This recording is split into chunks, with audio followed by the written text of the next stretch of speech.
Good morning and welcome to the launch of 51 Steps to Freedom. My name is H.H. Leonards and I'm the co-founder of 51 Steps. Can you believe we are exactly 369 days from July 4th, 2026. That's when we'll mark the 250th birthday of the United States of America. I'm a sports fanatic, so I will say our nation's capital is getting busy, and we are getting ready to rumble. Yeah. First, I have a few quick thank yous. To the AFL-CIO for hosting us this morning, to our supporters and partners for your dedication and devotion to this idea, to the historians who have shared their wisdom and knowledge, and to the illustrious dignitaries on the stage. So what is 51 Steps to Freedom? 51 Steps is a groundbreaking, citywide experience that brings American history to life, right where it happened and in the palm of your hand. Spanning 51 sites across Washington, D.C., from monuments and museums to homes, churches, and burial grounds and parks, it uses storytelling, music, and immersive technology to uncover the untold stories of changemakers who have helped shape our country. These stories reveal what binds the United States together and invites every visitor to engage with the ideals of liberty and opportunity in a personal and in a meaningful way. 51 Steps to Freedom, which stands for 50 States, One Nation, is an immersive digital tour transforming Washington, D.C. into the largest outdoor museum in the world. 50 states, one nation. It just isn't our slogan. It's a clarion call for all of us to rediscover what binds us together, to remind ourselves that our strength lies not in our sameness, but in our shared purpose and a future where every voice is heard and every story is honored. Today, we're launching the pilot app featuring the first 16 stops in beta. All the stops will go live July 4th, 2026, and they'll be sequenced every month, just in time for our 250th birthday. This trail celebrates the stories that define our city and our nation, making it a one-of-a-kind experience. As important, it fosters a deeper understanding of America's shared history, and it offers an educational experience that encourages reflection, inspires hope, love, and understanding, and helps us move forward together toward a brighter tomorrow. Here's a glimpse of the trail in action, the Howard Theater experience.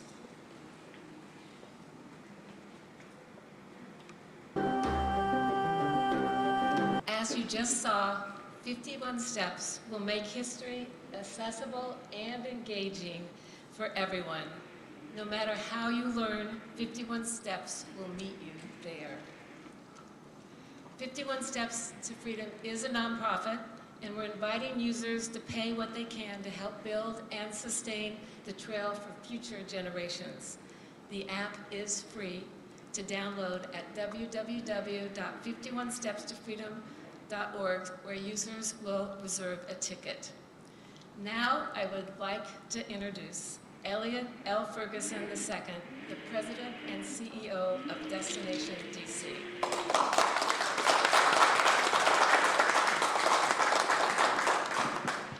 Thank you, H, and good morning. Good morning. I would go by my initials as well, but then you would be calling me Elf, so that's not going to work. But it's definitely my pleasure to be here representing Destination DC. Our organization is responsible for promoting Washington as a convention and tourism destination for both domestic and international visitors coming to the city.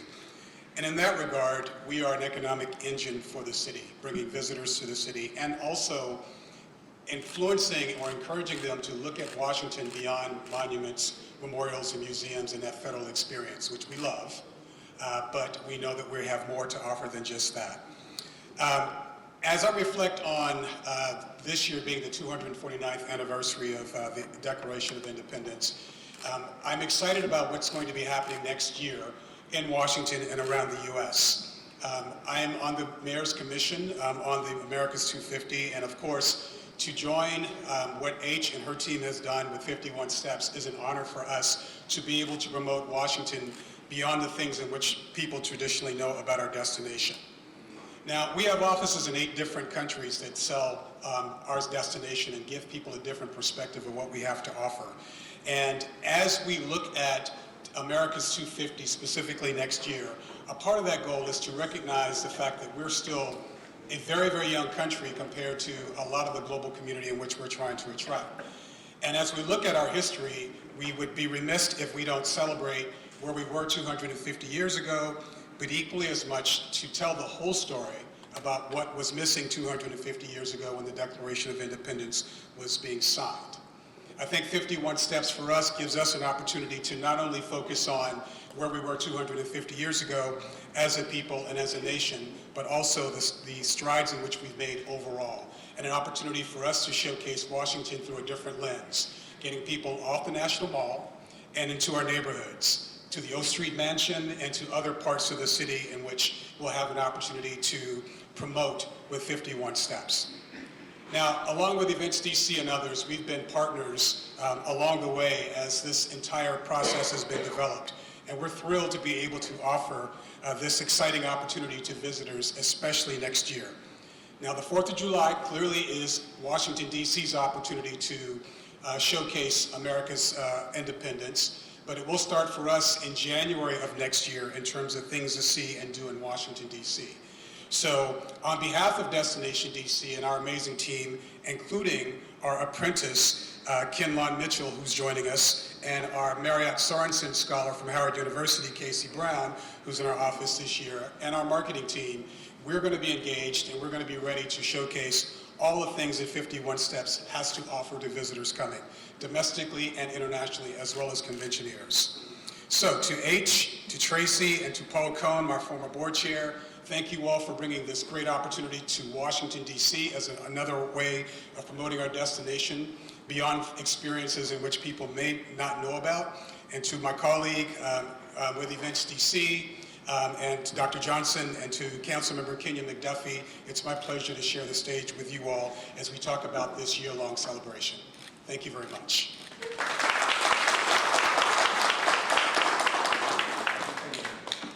Please welcome Dr. Stephen G. Johnson, the Executive Vice President of Events DC.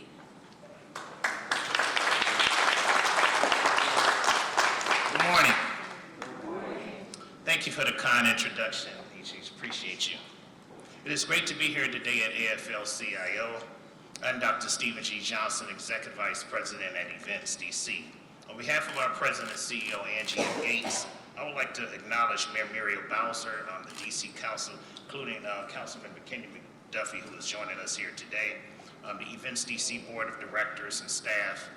It's truly an honor to be here. I would also like to acknowledge Rock Newman and where's Mr. Cohen and all the other members and leadership of 51st Steps to Alliance Leadership, and our partner, Elliot Ferguson, President and CEO of Destination DC. None of us will be here today without your dedication to the nation's capital. Events DC is incredibly proud to be a founding sponsor of 51 Steps to Freedom and support the launch of this incredible app. While Events DC is known for hosting major events, we are just as committed to investing in initiatives that reflect the soul of our city. And 51 Steps does just that. This project is a powerful example of how history, technology, and communities come together to tell stories that matter. This project helps us connect more deeply to the community we serve and history that defines us. And for me, this is personal. As a long-time resident and public servant, I have learned that history isn't just about the museums and the books. It's about the streets that we walk. It's the buildings that we pass and the neighborhoods that we call home. This act makes that living history accessible in a way that is meaningful and memorable. It speaks to our mission to create experiences that sparks connections, stimulate our local economy, and highlight an authentic District of Columbia, supporting the local businesses that make our neighborhoods vibrant and resilient. To the 51st Steps to Freedom Alliance, thank you for your leadership and vision. Your work reminds us that Washington, D.C.'s history is not only national, as Elliot Ferguson pointed out, but it's also local and human. Congratulations on an incredible milestone, and thank you for allowing us to be here today.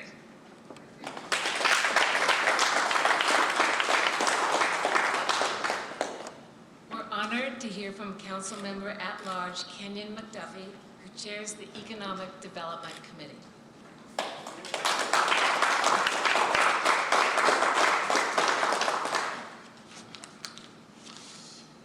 Good morning. Good morning. Indeed, it is a great day to be joining you all here this morning. It's a pleasure to be here. As was mentioned by HH, my name is Kenyon McDuffie. I'm an at-large council member in the D.C. Council and chair of the Council's Committee on Business and Economic Development. I also happen to be the chair pro tem. I want to thank HH. I want to thank Dr. Charlene Drew Jarvis, Paul Cohen, and all those involved with 51 Steps of Freedom for your vision, your commitment, and for inviting me to be a part of today's celebration. This is indeed an incredible moment. I also want to acknowledge Elliot Ferguson, a tireless champion for Washington, D.C.'s tourism, for our culture, for our historical preservation here in the nation's capital. I want to recognize and thank both Julie, Dr. Johnson, Angie Gates, President and CEO of Events DC in her absence. As chair of the Council's Committee on Business and Economic Development, I know exactly how deeply our city's economic vitality is tied to our cultural identity, our tourism and hospitality industries. And 51 Steps to Freedom is one of the most powerful examples of how history and heritage can shape our city's future, our nation's future, in fact. This initiative offers us a new way to see our city and ourselves, to help us tell a fuller, more robust, more authentic, and more inclusive story of the United States of America. It shines a light on the people and movements who fought for freedom: Black Americans, Indigenous people, women, labor leaders, immigrants, LGBTQ+ advocates, and so many others whose names may not appear in our textbooks, but whose courage helped to shape this country's path. Washington, D.C. has always played a central role in America's story. Our streets, our neighborhoods, our communities have been the stage for some of the nation's most pivotal moments. That's why 51 Steps to Freedom is so timely and so important. It asserts boldly that this city is not just a backdrop to history. We are a driving force behind our country's history. Before I joined the council, I participated in some of the early conversations about how we could better elevate the untold stories embedded in the fabric of our city. And it is incredibly moving to now see those seeds grow into a vision as ambitious and as unifying as 51 Steps. As we approach the 250th anniversary of the United States of America, our independence, next year, people across the country will gather to reflect on the founding ideals of liberty and justice for all. But here in D.C., the only jurisdiction in the United States without full voter representation in Congress, who also pays taxes, and a lot of them, we understand more than most that the promise of democracy is still a work in progress. This project speaks to that reality. It reminds us that freedom has never been a finished product. It's something that we have to continue to build, step by step, through action, through advocacy, and belief in a more just and equitable future. 51 Steps to Freedom will not only educate and inspire, it will also boost our local economy, which is key in these more austere financial times. Support for small businesses, and provide residents and visitors alike with a profound sense of place and a sense of purpose. But most importantly, it will give our young people a way to see themselves reflected in the story of America. To walk this trail and say, I matter, I belong, I'm a part of something bigger. To them, behind 51 Steps to Freedom, I want to thank all of you for helping to make this happen. Thank you for building a legacy that honors the past, that elevates our present, and inspires our future. On behalf of the Council of the District of Columbia and our more than 700,000 residents, thank you. I look forward to walking this path with all of you for our city, for our communities, and for the generations who will follow all of us. Thank you.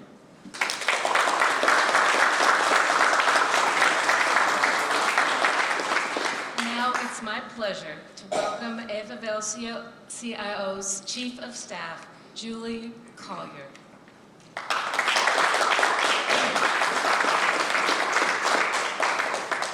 Good morning, everyone, and welcome to the House of Labor.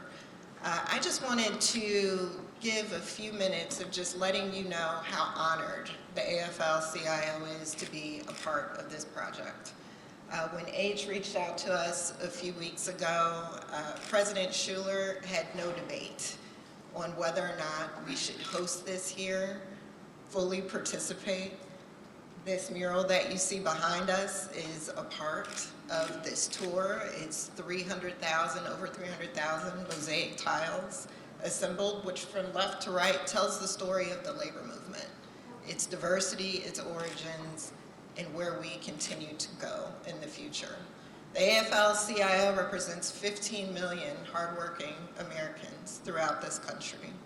Our leaders are represented here. I see APRI, A. Philip Randolph, President Cleola Brown in the audience.